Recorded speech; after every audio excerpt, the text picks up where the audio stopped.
기도하겠습니다. 하나님, 매주 마주한 슬픔 가운데서도 우리에게 예수님의 마음을 닮아갈 수 있도록 오늘도 우리를 불러주시니 감사합니다. 사망이나 생명이나 천사들이나 권세자들이나 현재일이나 장래일이나 능력이나 높음이나 깊음이나 다른 어떤 피조물이라도 우리 주 예수 그리스도 예수 안에 있는 하나님의 사랑에서 끊을 수 없다라고 말씀하여 주셨는데, 하나님 이 시간 그 주님의 사랑이 확증되어지는 시간이 될 수 있도록 인도하여 주시고, 그 사랑을 통하여 우리가 하나님 앞에 귀한 믿음의 사명을 감당하기 결단하는 귀한 시간 될 수 있도록 인도하여 주옵소서. 감사드리옵고 예수 그리스도의 이름으로 기도드렸습니다. 아멘. 오늘은 우리가 고린도전서 13장 말씀을 통해서 희미하나 믿음으로라는 말씀으로 말씀을 전하려고 합니다. 사실은 희미하나 사랑으로 이렇게 하는 것이 더 옳은데, 우리가 하나님의 사랑이 있어야 결국 우리가 하나님의 믿음을 통해서 우리가 승리할 수 있을 것 같습니다. 여러분, 신앙생활이 어떻게 행복하신가요? 네, 무더워서 힘들지는 않으신지 모르겠어요. 네, 제가 주일이면 아침마다 일찍 이렇게 동네를 한 바퀴씩 이렇게 돌며 이렇게 오게 되는데요. 동네를 이렇게 돌아다니다 보면 아침에는요, 일반 사람들은 잘 돌아다니지 않더라고요. 근데 이제 옆에 성경책을 끼고 또 이렇게 단정하게 옷을 입는 분들이 분주하게 이렇게 걷고 또 몰려다니는 모습들을 보게 됩니다. 그리고 유난히 이제 교회들 앞에는 사람들이 이렇게 서로 인사도 하고, 또 어떤 분들은 또 땀을 흘려가면서 이렇게 차량 봉사도 하고, 그런 모습들을 보면 참 대단하다. 저희가 오늘도 이제 중보기도를 하면서 많은 분들이 다 왜 이렇게 더워요, 이렇게 더워요, 이렇게 이제 인사를 하는데, 그분들을 이렇게 생각해 보면 참 어떻게 저렇게 매일 이 무더위 가운데 저런 봉사를 행복해하는 모습으로 이렇게 안내를 할 수 있을까, 그런 생각들을 해보게 됩니다. 그래서 어떤 분들은 교회에 오는 것조차도 버겁고 이 발걸음이 무거운 분들이 계시고, 또 어떤 분들은 아침 일찍부터 무더위 가운데서도 기쁜 마음으로 봉사하고 또 섬기고 환영하는 그런 분들이 계십니다. 저는 거기에 하나님의 나라가 있다고 생각합니다. 신앙생활을 또 다른 업무처럼 생각하는 분들이 있고, 또 주님 안에 있는 것이 행복해서 정말 하나님이 주신 그 사랑이 너무나 감사해서 하는 그러한 분들이 있습니다. 우리 교회도 이렇게 아침에 이렇게 교회 이렇게 들어오면 멋진 분들이 있죠, 그죠? 멋진 분들, 아름다운 분들이 안내를 쓰시면서 마치 천국문에 들어오는 것처럼 그렇게 맞아주시는 모습들을 보면 참 하나님이 얼마나 기뻐하실까, 그런 생각들을 해보면서 그렇다, 우리가 다 하나님의 천국문을 열어주는 그런 청지기로 하나님이 우리를 부르셨구나라는 생각들을 해보게 되어집니다. 제가 이제 스포츠를 되게 좋아해요. 특별히 공으로 하는 거를 다 좋아하거든요. 근데 요즘에 이제 날씨도 덥고 그러니까 주변에서 이렇게 당구를 치자는 분들이 이렇게 많이 있어요.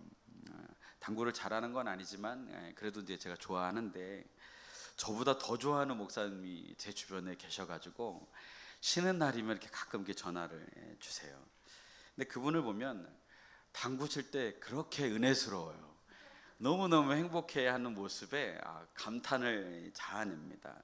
그래서 가끔 이렇게 당구를 치자고 하면 무슨 일을 하다가도 후다닥 잠깐만요 그러고서 전화 소리가 들려요. 그러면서 들리는 게 스케줄을 조정하는 거예요. 그 정도로 이렇게 굉장히 열의를 가지고 계십니다.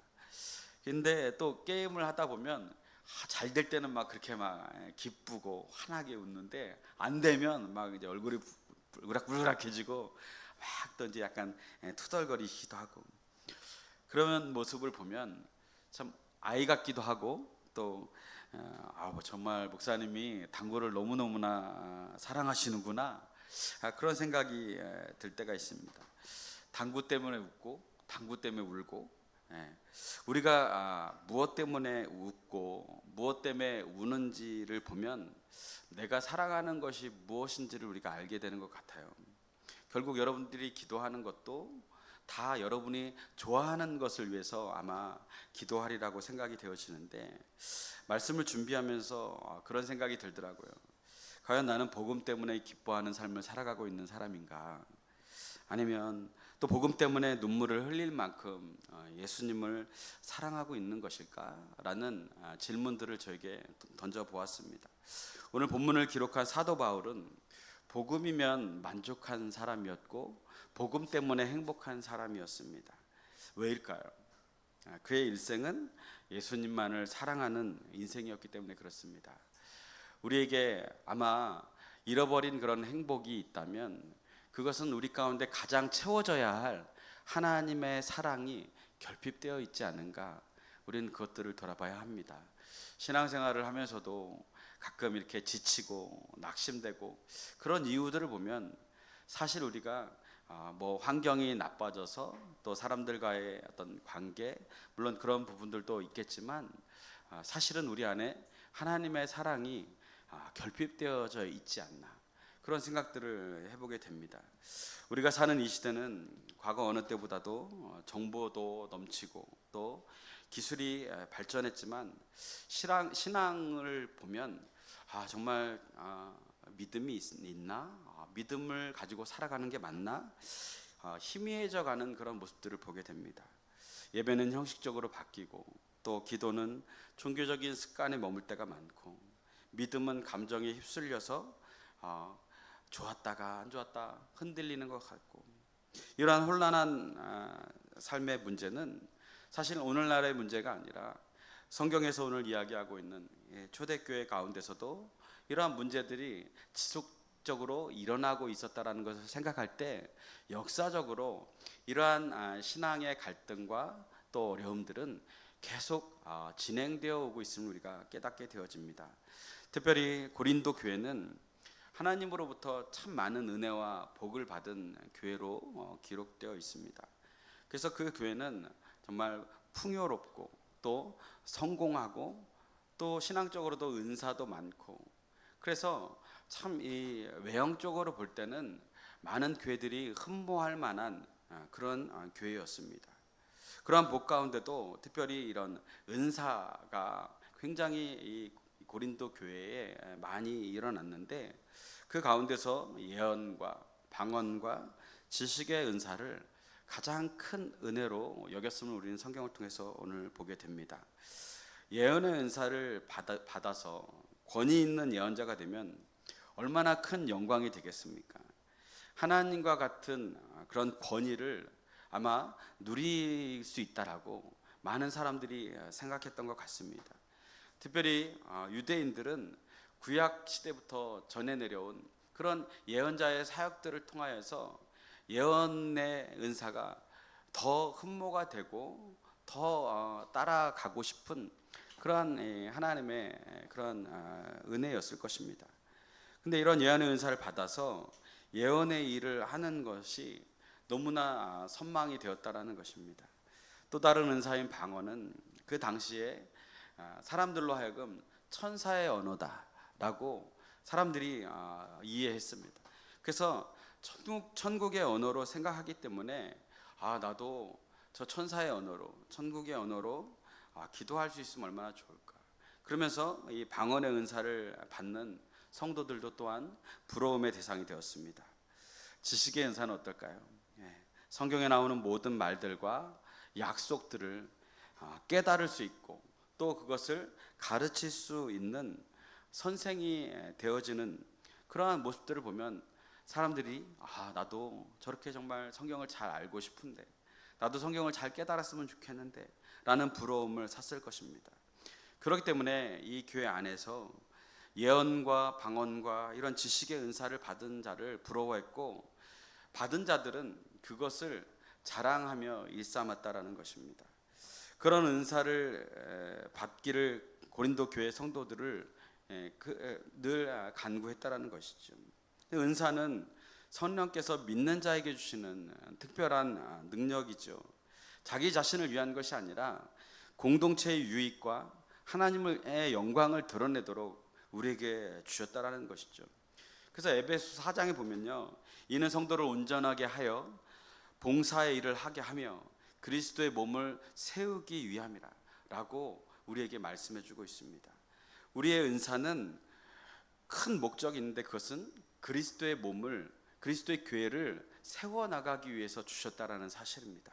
그런데 고린도 교회 성도들은 그 은사로 그리스도의 몸을 세우는 것이 아니라 자신의 유익으로, 자신의 자랑으로 삼고 자신의 몸을 세우는 일에 앞장서게 됐다라는 사실입니다. 그래서 하나님께서는 사도 바울을 통해서 단호하게 말씀하십니다. 8절에서 예언도 패하고 방언도 그치고 지식도 패하리라, 이렇게 말씀하고 있습니다. 그리고 그렇게 최고로 생각하는 예언과 방언과 지식에 대해서 9절에서는 우리가 부분적으로 알고 부분적으로 예언하니 라고 말씀하고 있습니다.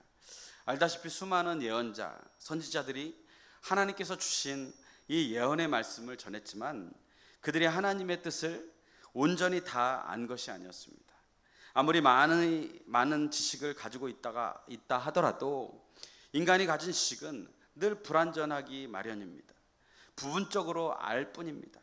방언 역시 자신이 하는 방언이 어떤 의미로 하는지 잘 알지 못한 채 그저 그 방언을 하는 것이 그들의 자랑이 되었다라는 것입니다. 그리고 결국 예언 방언 지식은 우리가 주님 앞에 설 때에 영원한 천국에 올라가서는 더 이상 불필요한 폐기 처분이 될 수밖에 없는 것이 자명한 일입니다. 왜냐하면 우리가 영원한 천국에 들어가서는 주님을 얼굴과 얼굴로 보게 되어지기 때문에 우리가 몰랐던 모든 것들을 다 선명하게 확인할 수 있게 됩니다. 그래서 예언을 통해서 하나님의 말씀을 듣거나 방언을 통해서 이야기를 하거나 우리가 예수님을 더 알기를 힘쓸 필요가 없습니다. 천국에서는 이것은 단지 이 땅에서 살아가면서 우리가 하나님을 부분적으로 알아가고 신앙적으로 우리를 붙들어 주시는 하나님의 그런 선물에 불과한 것이죠.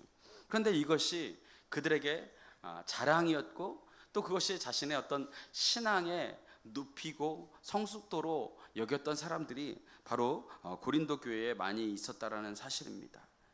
그렇기 때문에 이 예언과 방언과 지식, 이러한 은사들은 하나같이 이 땅에서 하나님을 알아가기 위한 일시적인 것이고 제한적인 은사에 불과하다라는 사실을 깨닫고 우리는 그것을 통해서 우리의 자랑으로 삼는 것이 아니라 교회를 세워나가는데 쓰여질 수 있도록 겸손한 마음으로 하나님께 감사함으로 우리에게 주어진 사명을 믿음으로 감당하며 나아가야 될 줄로 믿습니다. 하지만 사랑만은 영원히 남는다. 오늘 성경은 그렇게 말씀합니다.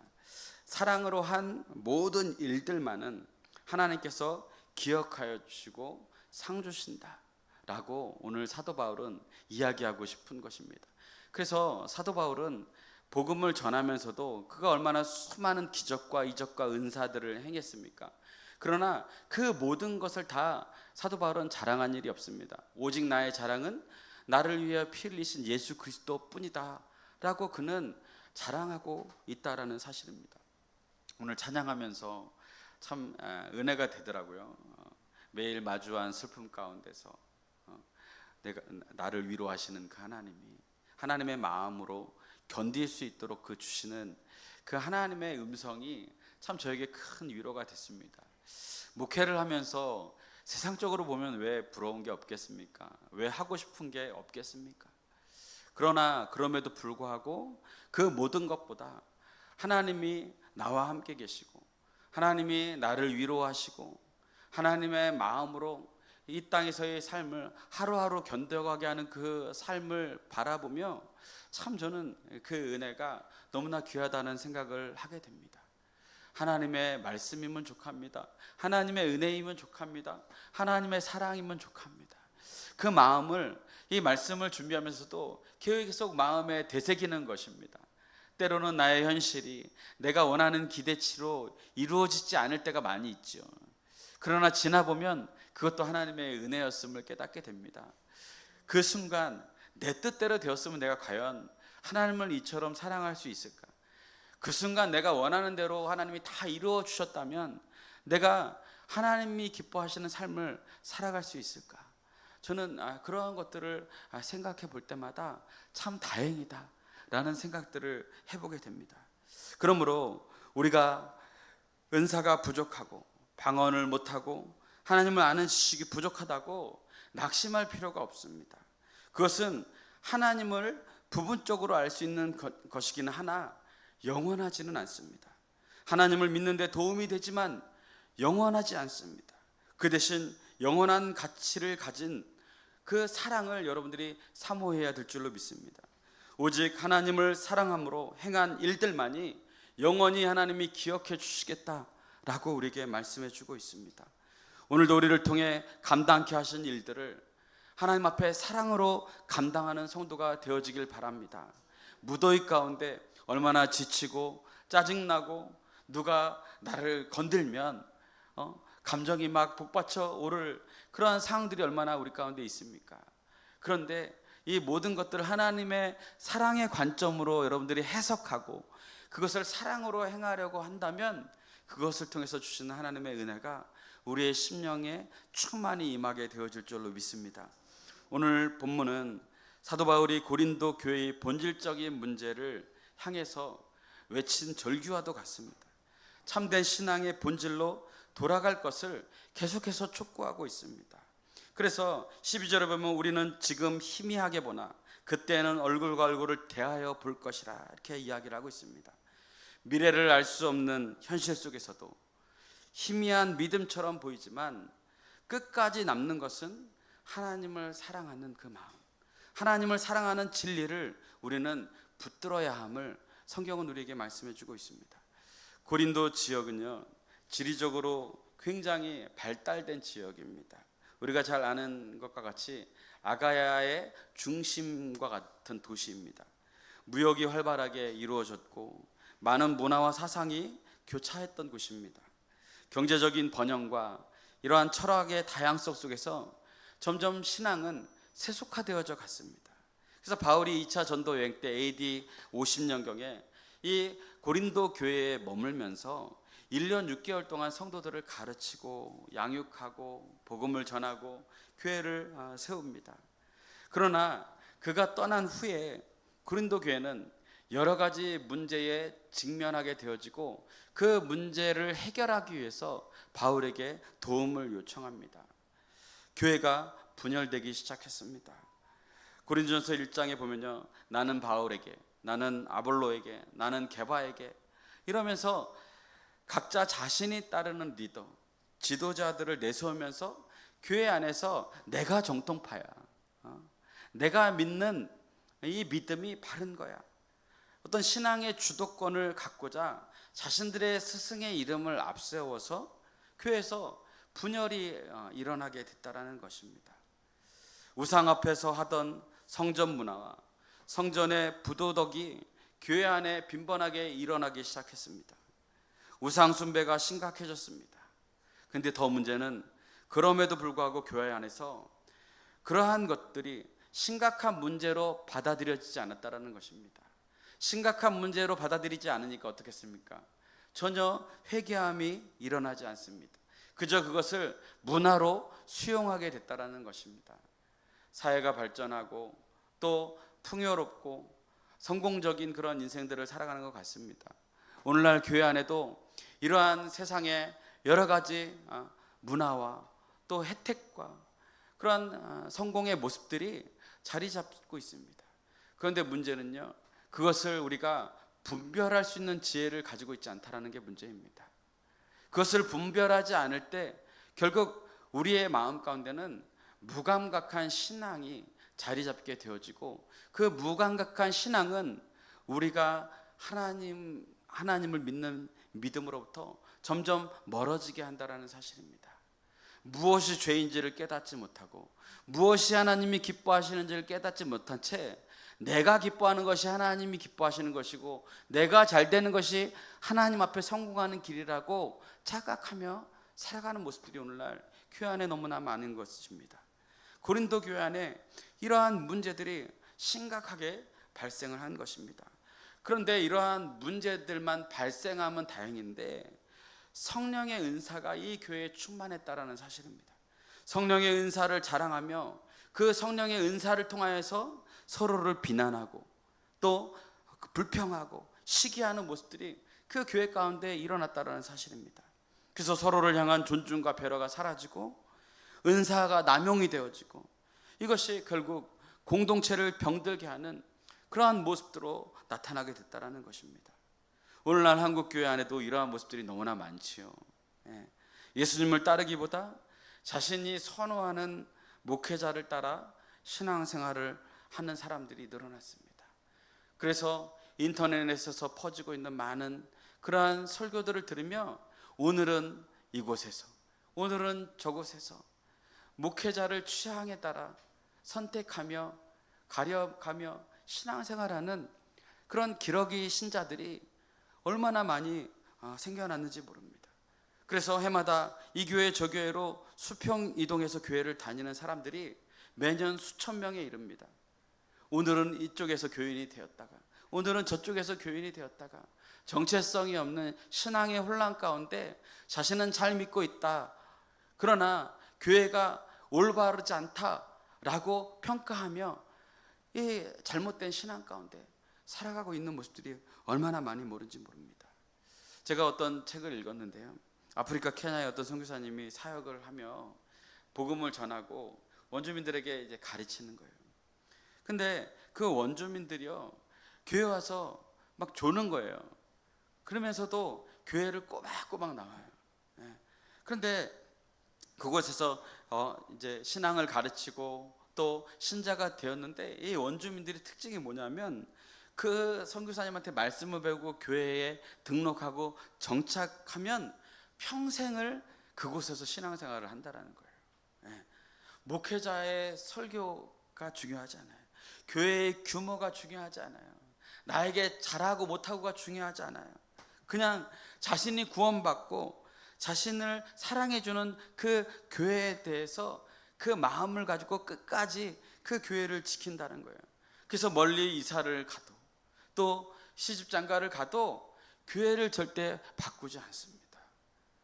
걸어서 몇 시간씩 교회를 와요. 어떤 분들은 이야기를 들으면요, 오전에 출발해서 오후에 도착하고 예배 2시간 드리고 또 출발해서 밤에 도착하고. 여러분, 이런 신앙생활 할 수 있겠습니까? 아무도 아멘을 안 하네요. 제가 만나는 많은 분들이요, 그런 이유로 교회를 옮기는 분들이 많아요. 목사님, 제가 우리 교회 너무 좋고 말씀도 좋고 참 사랑하는데요, 교회가 멀어요. 근데 보면요, 버스 타고 10분, 버스 타고 5분. 그래서 저는 우리 성도님들 생각할 때 너무나 기뻐요. 왜냐하면 다 멀리 살아요, 대부분이. 그럼에도 불구하고 하나님을 사랑하는 마음으로 열심히 나온다고 저는 생각해요. 하나님이 얼마나 기뻐하실까요? 하나님이 그 모습 하나만으로도 너무 기쁘실 것 같아요. 세상의 편안함과 안일함을 추구하는 이 시대 가운데 그것을 뿌리치고 내가 하나님을 사랑하는 마음으로 주의 전을 사모함으로 나오는 이 다윗의 심령으로 하나님을 예배할 때 하나님이 얼마나 기쁘시겠습니까? 그렇기 때문에 여러분, 우리가 하나님을 내가 예배하는 이 정말 이 여러분들이 시편을 읽으면서 성전으로 올라가는 그런 노래들을 여러분들이 자주 보잖아요. 그 타이틀을 보면 그들의 마음 가운데 그런 마음으로 정말 하나님을 예배하는 그 기쁨 때문에 지금 내가 이 걸어가는 거리 그리고 이 무더위 환경은 상관이 없고 하나님의 그 은혜를 기억하며 나를 구원하신 그 은혜 때문에 그 발걸음이 가볍고 사모함이 되고 기쁨이 되어지고, 그래서 저는 그러한 생각들을 해가며 오늘 아침에도 나와서 우리 성도님들이 우리 교회 올 때 어떠한 마음으로 교회를 올까? 더워 죽겠는데 가까운 데로 갈까? 이런 마음이 아니라 더워도 하나님이 그곳에서 나에게 부어주실 그 은혜가 너무너무나 기대되기 때문에 가벼운 마음으로 왔을 줄로 믿습니다. 그러한 마음으로 여러분들이 이 자리에 왔을 때 하나님이 부으시는 그 은혜가 여러분의 심령을 채울 줄로 믿습니다. 해마다 뉴스를 보면 성적인 부도덕한 문제가 교회 안에 일어나고 있고, 세상의 풍요와 성공이 우상이 되어 하나님을 믿는 목적이 되어버렸습니다. 그 어느 때보다도 성경의 지식과 재능을 가진 자들이 교회에 차고 넘칩니다. 그런데 왜 여전히 교회는 하나 되지 못하고 공허한 믿음 생활을 하는 사람들은 늘어만 가는 것일까요?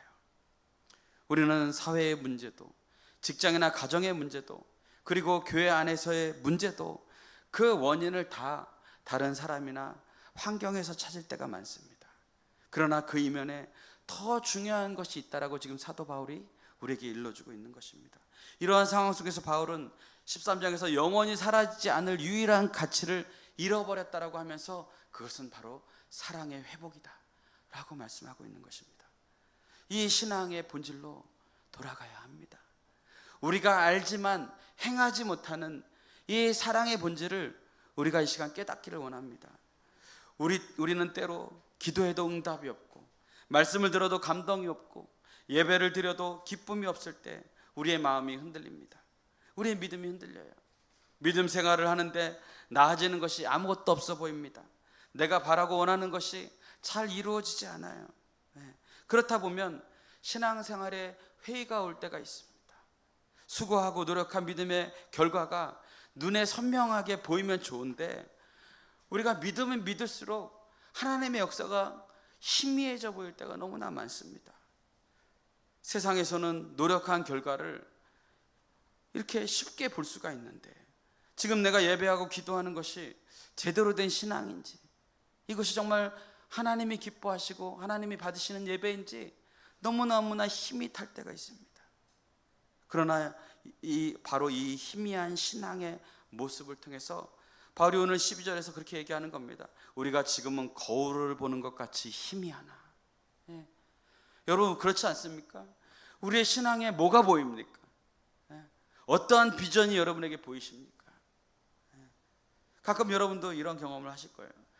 저는 이런 경험 참 많이 하거든요. 차 안에 앉아 있으면요, 차 안에서 가끔 앉아서 제가 기도할 때가 있고 혼자 찬양을 들을 때가 있어요. 그러면 어떤 여성들이 막 급하게 지나가다 갑자기 제 앞에 딱 서요. 그러면서 제 차를 딱 들여다보면서 머리를 빗어요. 이렇게 머리를 빗어요. 옷을 가다듬고요. 당황스럽습니다. 기도하다가 말씀하다가 깜짝 놀래요. 근데 이제 잘 안 보이니까 아마 그런 것 같아요. 차에 비치는 모습이 뭐 얼마나 뚜렷하게 보이겠습니까? 그래도 나를 사랑하니까, 그죠? 내 마음은 소중하니까, 내 모습은 소중하니까 잘 가다듬고 이제 아무렇지도 않다는 듯이 유유히 사라집니다. 여러분, 고린도 교회 당시에 사람들이 쓰는 거울은 청동으로 만들었어요. 금속으로 만들었습니다. 고대의 청동 거울은 오늘날 이 유리 거울처럼 또렷하게 사람을 볼 수가 없어요. 선명하지가 않아요. 그냥 흐릿하고, 때로는 여러분 보아서 알겠지만 막 얼굴이 이렇게 찌그러져 보이기도 하고, 그죠? 디테일한 모습을 볼 수가 없습니다. 여러분이 이거를 체험하고 싶으면 오늘 점심 식사하다가 주방에 싱크대를 열심히 닦고 그거 한번 보세요. 아마 이렇게 희미하게 보이기는 할 거예요. 흐릿하고 왜곡된 모습을 보게 됩니다. 이것이 신앙생활의 현실을 우리에게 보여준다라고 지금 바울이 이야기를 하고 있어요. 우리는 하나님의 뜻을 또렷하게 보고 싶고 하나님의 뜻이 분명한 것을 알고 싶어요. 그런데 하나님의 뜻을 완전히 알지 못하고 때로는 이해할 수 없는 그러한 신앙생활을 계속해서 이어갈 때가 더 많습니다. 그러나 그러한 상황 속에서도 우리가 끝까지 붙들어야 할 것은 바로 변하지 않는 하나님의 사랑을 붙들어야 된다는 사실이에요. 우리 시대에도 고린도 교회와 같은 희미한 신앙의 문제들이 존재합니다. 많은 사람들이 예배를 참석하지만 마음은 여전히 공허한 채 하나님께로 향하지 않을 때가 많습니다. 스마트폰을 보거나 습관적으로 찬양을 따라 부르기도 합니다. 사람들에게 인정받는 것이 믿음이라고 생각할 때도 많이 있습니다.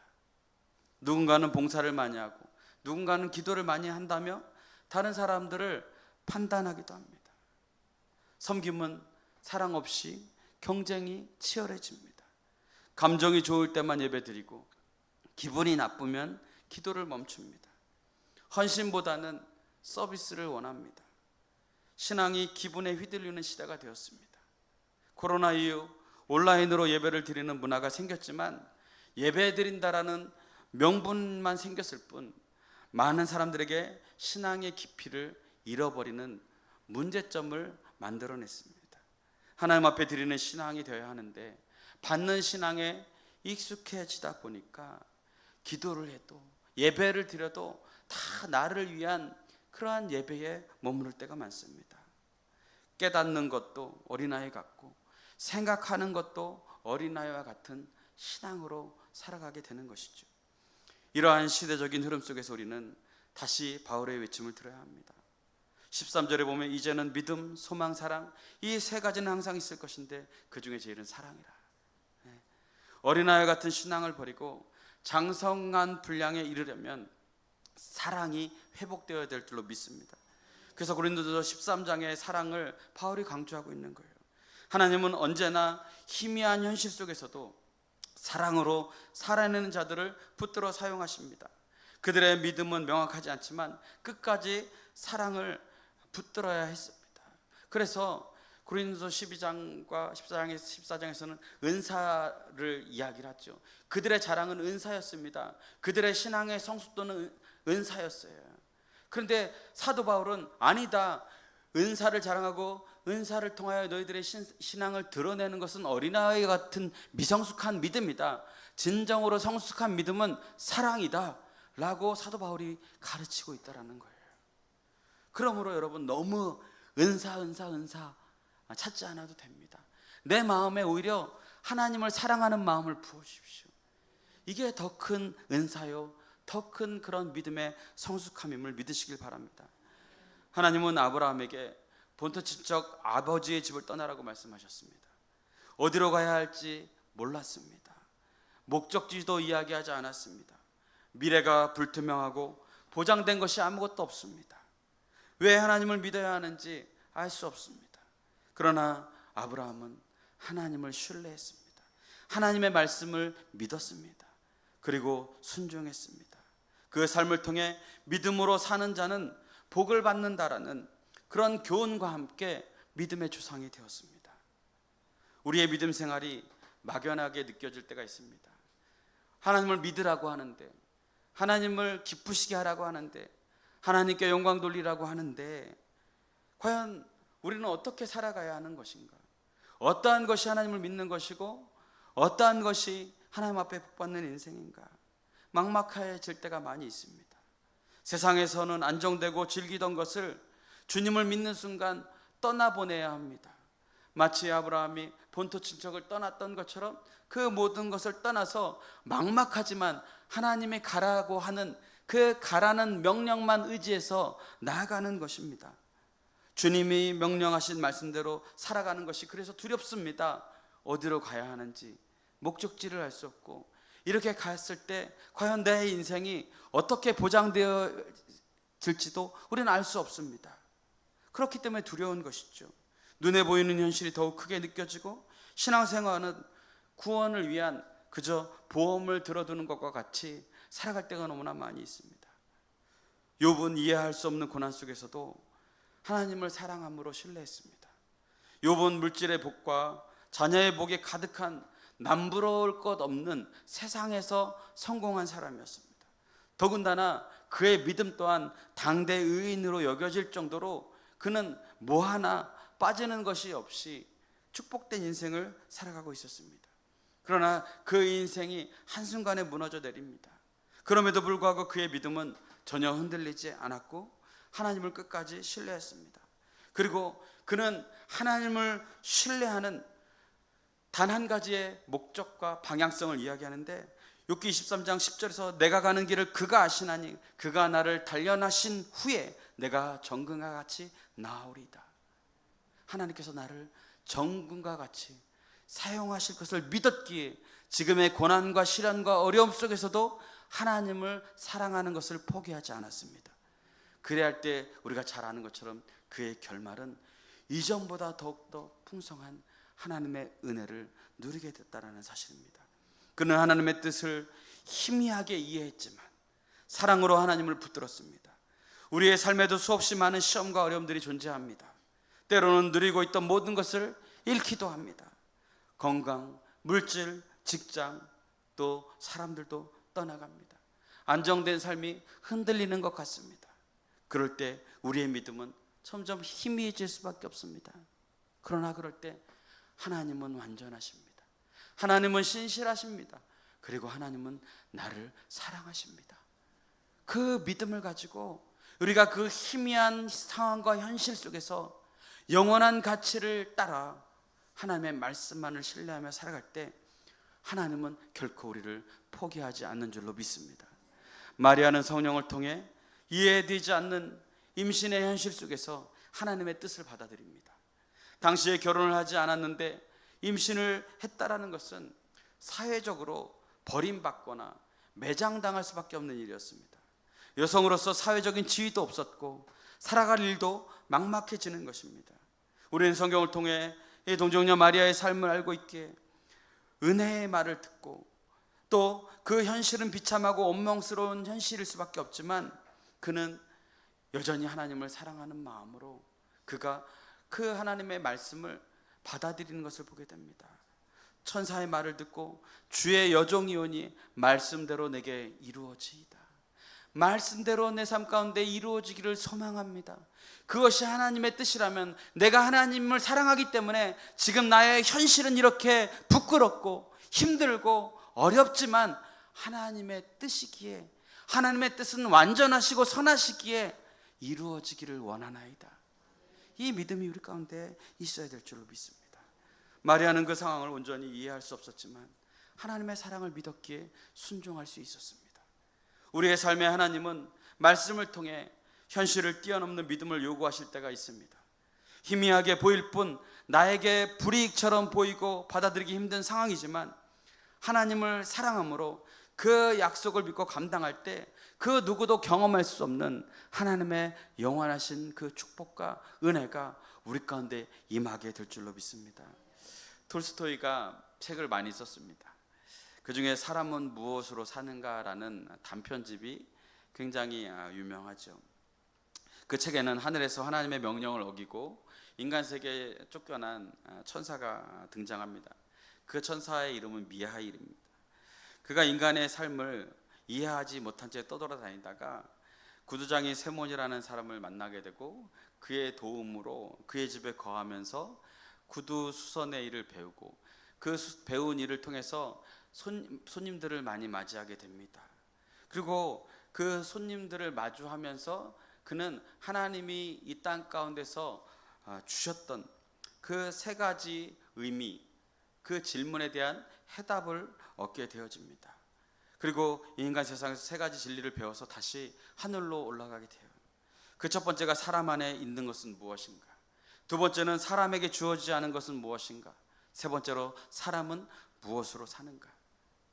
미하일은 이 세몬이라는 구두장이와 함께 지내면서 가난한 이들, 또 자식을 잃어서 구두를 사러 온 어머니, 이런 분들을 만나면서 그들의 행동과 그 마음 가운데 있는 사랑을 경험하게 되어집니다. 사람 안에 있는 것은 사랑이며 사람에게 주어지지 않은 것은 자신에게 필요한 것이 무엇인지를 아는 것이고, 그리고 사람이 사는 이유는 바로 이 사랑 때문에 사는 것이다 라는 것을 깨우치게 됩니다. 결국 그는 다시 천사의 모습으로 하늘로 올라가게 됩니다. 사람은 무엇으로 사는가라는 이 책은 복잡한 신앙의 원리나 철학을 가르치지 않습니다. 사랑이라는 가장 단순하고 위대한 진리로 신앙과 삶의 본질을 말해줍니다. 사람은 사랑으로 살고 신앙은 사랑으로 완성된다. 이것을 우리에게 알려주고 있다는 사실입니다. 여러분, 이제 우리 교회는 사람을 사랑하고 하나님을 사랑하는 교회가 되길 바랍니다. 그리고 우리의 신앙이 사랑으로 완성되어져 갔으면 좋겠습니다. 우리도 때로는 신앙이 희미해 보일 때가 있습니다. 하나님의 뜻이 보이지 않을 때, 기도가 응답되지 않을 때, 말씀이 힘이 되지 않을 때가 있습니다. 하지만 우리는 잊지 말아야 합니다. 희미한 가운데서도 하나님은 우리 가운데 여전히 역사하고 계시고, 그 하나님은 사랑으로 우리 가운데 여전히 찾아오고 계시다라는 사실입니다. 고린도전서 13장의 서두는 사랑이 없으면 아무것도 아니라는 이야기로 시작되어집니다. 1절에서 3절에는 여러 가지 영적인 은사들이 나오죠. 우리 예수 믿는 사람들이라면 누구든지 사모하는 은사들이 언급되어집니다. 사람의 방언과 천사의 말을 하는 방언의 은사와 예언의 은사, 또 모든 비밀과 지식을 아는 지식의 은사, 산을 옮길 만한 믿음의 은사, 그리고 구제의 은사, 이러한 모든 것들이 다 나옵니다. 심지어 내 몸을 불사르게 내어주는 그러한 순교의 믿음까지도 은사로 언급되어져 있습니다. 그러나 그 모든 은사들이 사랑의 동기와 사랑의 마음으로 사용되어지지 않는다면 아무런 도움도 아무런 영향도 끼치지 못하고 결국 고린도 교회와 같이 분열되고 다툼을 일삼을 수밖에 없는, 그래서 울리는 징과 같고 시끄러운 꽹과리로 머물 수밖에 없는 그러한 것으로 전락되어질 수 있음을 사도 바울은 우리에게 이야기하고 있는 것입니다. 고린도 교회의 문제가 끊이지 않았던 것은 성령의 은사가 부족해서가 아닙니다. 고린도 교인들이 얼마나 많은 은사를 가지고 있었습니까? 은사는 얼마든지 있었지만 그들에게 꼭 필요했던 것, 그 은사를 감당하고 그 은사를 시행하고 그 은사를 사용하는 데 있어서 가장 중요한 사랑이 결핍되어 있었다는 사실입니다. 이러한 것들이 사랑으로 행해질 때 교회의 덕이 되어지고, 이러한 것들이 사랑으로 행해질 때 교회는 하나 되어질 수 있는 것입니다. 오직 사랑으로 행한 모든 일들이 영원할 것이다 라고 사도 바울은 우리에게 말씀하고 있습니다. 사랑으로 행한 일들을 통해 하나님께서 하나됨을 이루시고 참된 행복과 기쁨과 변화와 열매를 맺는 주님의 백성들이 되어지기를 주님의 이름으로 축복합니다. 그렇게 사랑은 없어지지 않습니다. 나는 무엇을 자랑하고 있습니까? 우리는 어떤 은사를 구하고 있습니까? 언젠가는 불필요하고 없어질 것을 추구하고 있지는 않습니까? 잠시 편해지고 행복해질 것 같은 것을 구하고 있지는 않습니까? 내가 하는 수고와 섬김, 행동이 사랑이 동기가 되어 하고 있는지 우리 스스로를 돌아봐야 합니다. 우리가 구하고 감당할 것은 그래서 사랑입니다. 사랑은 모든 것을 이길 수 있고, 사랑은 모든 것을 견딜 수 있습니다. 이 세상 모든 것이 다 사라져도 사랑만은 영원히 기록되어지는 것입니다. 마지막으로 바울의 고백으로 설교를 맺을까 합니다. 지금은 희미하게 보이지만 그때는 얼굴과 얼굴을 대하여 볼 것입니다. 지금은 우리가 이 믿는 신앙생활이, 지금은 우리가 따르는 이 진리가 우리에게 희미하게 보일지라도 이제 우리가 주님을 대면할 때 우리가 하나님을 믿는 것이 무엇인지, 예수님이 어떠한 분이신지 우리는 선명하게 확인할 수 있을 것입니다. 그러므로 그날까지 우리는 희미한 현실 속에서도 하나님의 말씀을 신뢰하며 사랑의 길을 선택하며 하나님 앞에 믿음을 지켜나가는 저와 여러분들이 되어주시기를 주님의 이름으로 축복합니다. 기도하겠습니다. 하나님, 오늘 사도 바울이 많은 복을 받았지만, 많은 은사를 받았지만 그 안에 사랑이 없으므로 분열되고 갈등하는 고린도 교회를 향하여서 그 무엇보다도 사랑이 회복되어야 함을 우리에게 말씀해 주고 있습니다.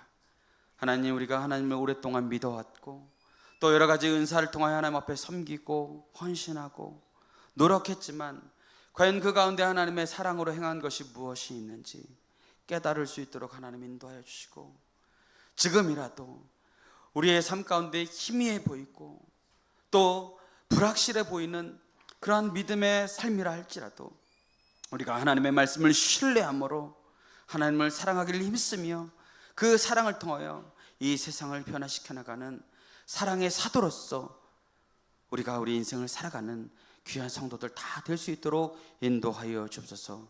그래서 주님을 맞이할 그날 흐릿했던 우리의 신앙이 하나님 앞에 다시 선명해짐으로 하나님 앞에 큰 위로와 은혜와 또한 축복 가운데 나아가는 우리 귀한 성도들 다 될 수 있도록 주님 역사하여 주옵소서. 모든 것 감사드렸고 예수 그리스도의 이름으로 기도드렸습니다. 아멘. 시간은 우리 남전도회 회원들 나오셔서 하나님 앞에